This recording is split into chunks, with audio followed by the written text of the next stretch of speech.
আসসালামু আলাইকুম আরহামতুল্লাহি ওয়াবারাকাতুহ। আলহামদুলিল্লাহ।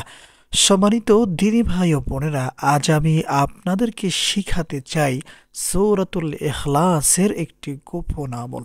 আপনারা কষ্ট করে আমার দেখানো পদ্ধতিতে মাত্র একটি সপ্তাহ 7 দিন এই আমলটা করার চেষ্টা করবেন।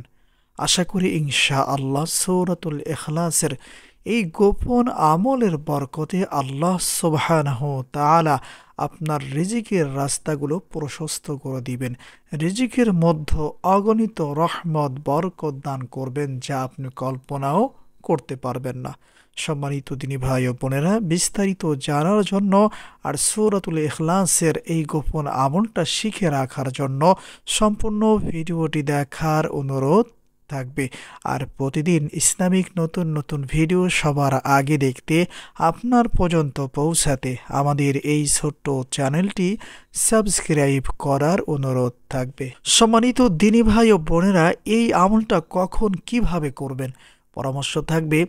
আপনারা যখন বাহিরে যাবেন, হতে পারে বাজার করতে গিয়েছেন, অথবা ক্ষেত খামারে কাজ করতে গিয়েছেন, অথবা চা খাইতে গেছেন। এক কথায় বোঝাতে চাই, আপনারা যখন আপনার ঘর থেকে বাহিরে কোনো কাজে চলে যাবেন, আবার যখন আপনার ঘরে ফিরবেন, সেই মুহূর্তে আমার দেখানো পদ্ধতিতে আমলটা করে নিতে হবে। সম্মানিত দিনী ভাই ও বোনেরা, সর্বপ্রথম আমাদেরকে ঘরের দরজার সামনে দাঁড়িয়ে সালাম দিতে হবে।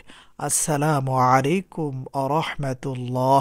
ঘরে কেউ থাক অথবা না থাক, কেউ যদি নাও থাকে, রহমতের ফেরেশতা আপনার ঘরে আছে। এক কথায় ফেরেশতা ঘরে আছে। এজন্য আমাদের প্রত্যেকেরই উচিত বাড়িতে ঢোকার সময়, ঘরের মধ্যে ঢোকার সময় সালাম দেয়া। এজন্য সম্মানিত দিনী ভাই ও বোনেরা, পরামর্শ থাকবে আমরা সকলে চেষ্টা করব বাড়িতে ঢোকার সময়, ঘরের মধ্যে ঢোকার সময় সালাম দেওয়ার অভ্যাসটা তৈরি করার জন্য।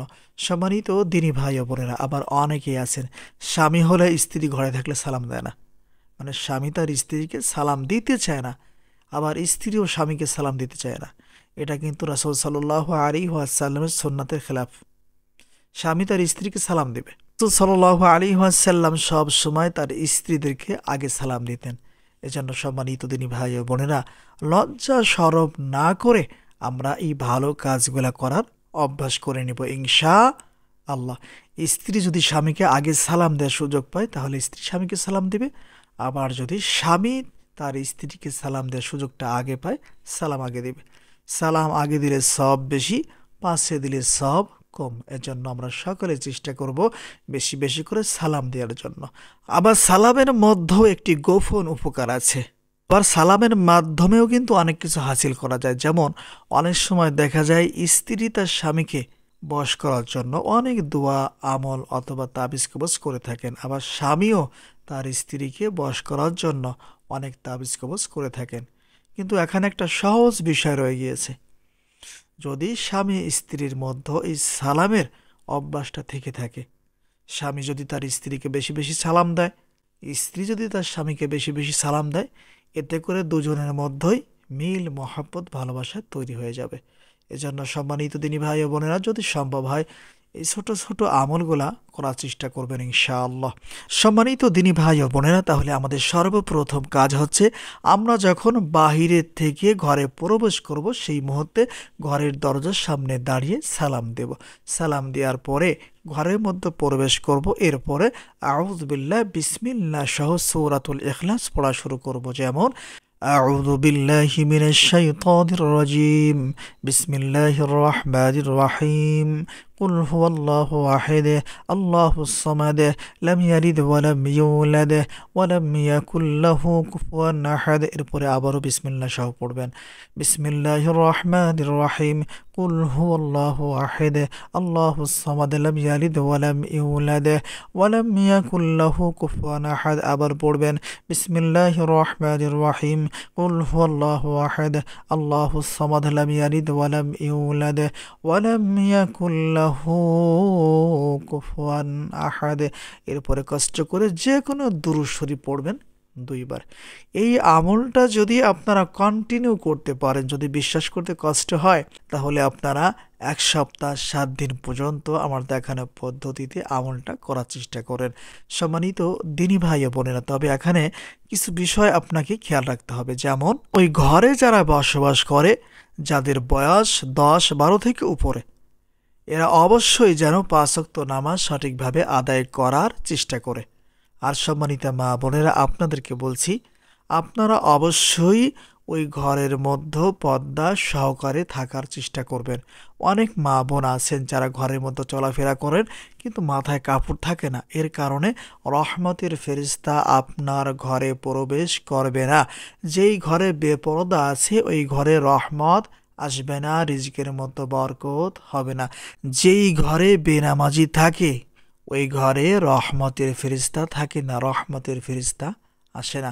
আরও একটা বিষয় আছে, যেই ঘরে খাবার অপচয় হয়, মানে খাবার নষ্ট হয়, আবার এমনও আছে যেই খাবারগুলা নষ্ট করা হয় ওই খাবারগুলা এমন জায়গায় ফেলায় যে জায়গাটা নাপাক, অপবিত্র জায়গায় এই রিজিকটাকে, নষ্ট খাবারটাকে ফেলায় রাখেন। এমনটা করা যাবে না, রিজিক নষ্ট করা যাবে না। আবারও বলছি সম্মানিত মা বোনেরা, আপনারা অবশ্যই ঘরের মধ্যে যখন চলাফেরা করবেন মাথায় কাপড় রাখার চেষ্টা করবেন। এরপরে অবশ্যই নারী পুরুষ সকলেই নামাজ পড়ার চেষ্টা করবেন। এবং 3 নম্বরে, খাবার অপচয় করবেন না।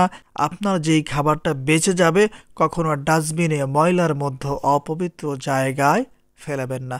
আপনি যদি এগুলা করে থাকেন কখনো কোনো দিন আপনার রিজিকের মধ্যে বরকত আসবে না, বিপদ আপদ যাবে না। এজন্য সম্মানিত দিনী ভাই ও বোনেরা, পরামর্শ থাকবে এই 3টি কথা মাথায় রেখে আমলটা করার চেষ্টা করবেন। আর সম্মানিতা মা বোনেরা, আপনারা হয়তো বা বলতে পারেন যে হুজুর, আমরা কিভাবে আমল করব? আমরা তো বাজারেও যাইব না, চা খাইতেও যাব না, তাহলে আমরা কিভাবে আমলটা করব? সম্মানিতা মা বোনেরা, আপনাদের জন্য পরামর্শ থাকবে, আপনারা যখনই বাহিরে যাবেন, হতে পারে আপনি রান্নাঘরে যাইতেছেন অথবা অন্য কোনো কাজে যাইতেছেন, যখনই বাহিরে যাবেন, বাহিরে কাজ শেষ করে আবার যখন ঘরের মধ্যে আসবেন, সেম একইভাবে আপনারাও আমলটা করে নেওয়ার চেষ্টা করবেন। আশা করি ইনশা আল্লাহ আপনারা যদি সঠিকভাবে সূরাতুল ইখলাসের এই গোপন আমলটা করতে পারেন, আল্লাহ সুবহানাহু ওয়া তাআলা আপনাদের রিজিকের রাস্তাগুলো প্রশস্ত করে দিবেন, রিজিকের মধ্যে অগণিত রহমত বরকত দান করবেন, যা কল্পনাও করতে পারবেন না। এজন্য সম্মানিত দিনী ভাই ও বোনেরা, পরামর্শ থাকবে, ছোট হন আর বড় হন, ধনী হন আর গরিব হন, এই আমলটা সকলেই আমরা করার চেষ্টা করব।